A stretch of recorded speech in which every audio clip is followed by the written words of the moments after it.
ಅನ್ನೋರು ಇನ್ನೊಬ್ಬರ ಹೆಸರು ಪಾಪಣ್ಣ ಅನ್ನೋರು 3 ಜನ ಅವರೇ ಒಂದೇ ಕುಟುಂಬದವರು ಅಂತ ಕೇಳ್ಪಟ್ಟೆ. ಅವರ ತಾಯಿಗೇನೋ ಔಷಧಿ ತಗೊಂಡು ಬರ್ಲಿಕ್ಕೋಸ್ಕರ ಅವರು ಹೋಗ್ತಾ ಇದ್ರು ಅಂತ ಕೇಳಿದೆ. ಪ್ರೊಸೆಷನ್ ನಡಿಬೇಕಾದ್ರೆ ಮಧ್ಯದಲ್ಲಿ ಯಾವುದೇ ಕಾರಣಕ್ಕೂ ನೀನು ಹೋಗಂಗಿಲ್ಲ ಅಂತ ಸ್ಟಾಪ್ ಮಾಡೋರೆ.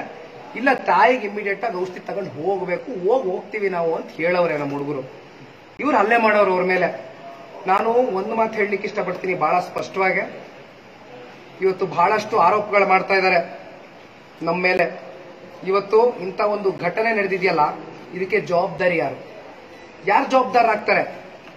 ಅವ್ರಿಗೇನಾದ್ರು ಹೆಚ್ಚು ಕಮ್ಮಿ ಆಗಿದ್ದಿದ್ರೆ ಇವತ್ತು ನನ್ನ ಜೆಡಿಎಸ್ ಪಕ್ಷದ ಕಾರ್ಯಕರ್ತರುಗಳವರು ನನ್ನ ಕುಟುಂಬದವರಿದ್ದಂಗೆ. ಯಾರು ಜವಾಬ್ದಾರಿ? ನಾನು ಒಂದು ಮಾತು ಹೇಳ್ತೀನಿ ಕೇಳಿ, ಇದು ಯಾವುದೇ ಕಾರಣಕ್ಕೂ ನಾನು ಇಲ್ಲಿಗೆ ಬಿಡಲ್ಲ. ಇಲ್ಲಿವರೆಗೂ ಚುನಾವಣೆ ರೀತಿಯಲ್ಲಿ ನಡೆಸಬೇಕು ಅಂತ ಇದ್ವು. ಈಗ ಈ ರೀತಿ ವರ್ಸ್ಟ್ ಮಾಡ್ಕೊಂಡು ನೀವು ನ್ಯಾಯಯುತವಾಗಿ ನಡೆಸ್ತೆ, ಶಾಂತಿಯುತವಾಗಿ ನಡೆಸ್ತೆ, ಈ ರೀತಿ ಗೊಂದಲಗಳು ಸೃಷ್ಟಿ ಮಾಡ್ತೀರಾ ಅನ್ನೋದಾದ್ರೆ ಬೆಳಗ್ಗೆ ನಾನು ಬಂದು ಮಾತಾಡ್ತೀನಿ. ಯಾವುದೇ ಕಾರಣಕ್ಕೂ ನಾನು ಸುಮ್ಮನೆ ಕೂರ್ಲಿಕ್ಕೆ ಸಾಧ್ಯ ಇಲ್ಲ. ನನ್ನ ಜೆಡಿಎಸ್ ಪಕ್ಷದ ಕಾರ್ಯಕರ್ತರ ಮೇಲೆ ಹಲ್ಲೆ ಆದ್ರೆ ನನ್ನ ಕುಟುಂಬದ ಮೇಲೆ ಹಲ್ಲೆ ಆದಂಗೆ ನಾನು ಯಾವುದೇ ಕಾರಣಕ್ಕೂ ಸುಮ್ಮನೆ ಇರಲ್ಲ. ಬೆಳಗ್ಗೆ ಬಂದು ಮಾತಾಡ್ತೀನಿ.